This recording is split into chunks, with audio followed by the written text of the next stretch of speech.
Hi అండి అందరికీ. Straight పీస్తో piping ఎలా వేసుకోవాలి వీడియోలో చూసేద్దాము. చాలా నీట్గా వస్తుందండి స్ట్రైట్ పీస్తో. ఇలా నేను 1.5 ఇంచు ఉండే విధంగా క్లాత్ అయితే వెడల్పు తీసుకున్నాను. పొడవు వచ్చేసి మనకి నెక్ ఎంత పొడవు ఉంటుందో అంత సరిపోతుంది. ఓకే, ఇప్పుడైతే ఉక్స్పట్టి దగ్గర నుంచి ఇది అయితే అటాచ్ చేసుకుంటున్నాను ఈ పీస్ అనేది.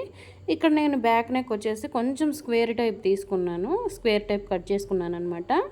ఇక్కడ వచ్చేసి కొంచెం సూది దించుకుని మళ్ళీ ఇట్లా ఎత్తుకుంటూ స్టిచ్ చేసుకోవాలి. స్టిచ్ చేసేటప్పుడు ఒక 1/2 ఇంచు ఖర్చు మాత్రమే ఉంచుకోండి, చాలా బాగా వస్తుంది.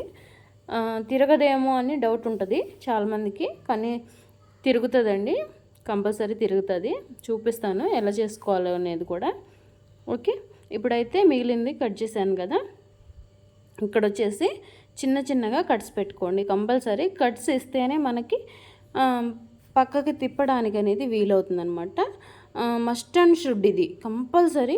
ఇదైతే కంపల్సరీగా కట్స్ అనేది అస్సలు మర్చిపోవద్దు. ఎందుకంటే మనం క్రాస్ పీస్ కాదు కదా తీసుకుంది, స్ట్రైట్ పీస్ కదా, కాబట్టి ఎక్కడైనా సరే తిరగకుండా ఇబ్బంది పెట్టడానికి చాలా ఛాన్సెస్ ఎక్కువగా ఉంటాయి.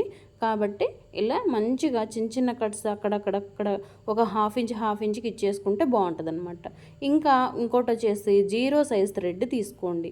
డబల్ పాదం మీద మనం వేస్తున్నాము. ఇట్లా థ్రెడ్ క్లాత్ లోపల పెట్టేసి మొత్తం కిందికి పెట్టేసి క్లాత్ మొత్తం కిందికి ఉండాలి. Only thread green colour piping మాత్రమే పైకి రావాలి. మీకు కనిపిస్తుంది కదా వీడియోలో. ఓకే, ఈ విధంగా వేసుకోవాలన్నమాట. ఇట్లా నిదానంగా వేసుకుంటూ వచ్చేయాలి. కొంచెం వీడియోని అయితే స్కిప్ చేసేస్తున్నాను, ఎందుకంటే చాలా టైం పడుతుంది కదా. నిదానంగా వేసుకుంటూ ఉంటాను కాబట్టి మీకు చూడడానికి కూడా బోర్ కొట్టేస్తుంది, లేకుండా చేసేస్తాను అనమాట వీడియోని. ఈ విధంగా వేసుకుంటూ వచ్చేసేయాలి. కానీ ఒకటే గుర్తుపెట్టుకోండి, థ్రెడ్ పక్కనే స్టిచ్చింగ్ అనేది రావాలండి. అస్సలు గ్యాప్ అనేది అసలు మనం కుట్టు వేసామా లేదా అనేది కూడా తెలుసుకోవడానికి టైం పట్టిద్ది అనమాట. మన బ్లౌజ్ అంటే చూసే వాళ్ళకి. ఓకే, అంత సన్నగా అంత థ్రెడ్ పక్కనే వచ్చేసేయాలన్నమాట కుట్టు. ఇది మాత్రం గుర్తుపెట్టుకోండి. కింద ఇక్కడ వచ్చేసి ఖర్చుకి కొంచెం హాఫ్ ఇంచ్ వదిలిపెట్టుకొని మిగతాది కట్ చేసుకోండి. ఇప్పుడు వచ్చేసి పక్కకు మడిచిన క్లాత్ ఉంది కదా, ఈ క్లాత్ని ఇట్లా మడిచేసి లోపలికి 2 మడతలు మడుచుకోండి, సరిపోతుంది. ఇట్లా మడిచేసుకుని ఒక 1/2 ఇంచ్ గ్యాప్తో కుట్టు అయితే వేసుకోండి. ఇంకా మనం చేతి పని చేసేది లేదండి, చేతి పని చేయకుండా ఇక్కడే మనకి పని అంతా అయిపోతుంది.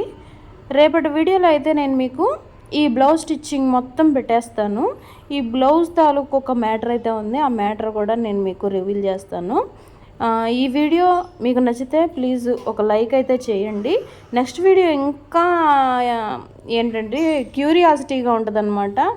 ఎందుకంటే నేను చెప్పబోయే మ్యాటర్ చూస్తే మీకే ఆశ్చర్యం వేసిద్ది అనమాట. మీకు కూడా ఇది జరిగిందా లేదా అని అనిపిస్తుంది. వీడియో నచ్చితే ప్లీజ్ లైక్ చేయండి. రేపటి వీడియోలో కలుద్దాం.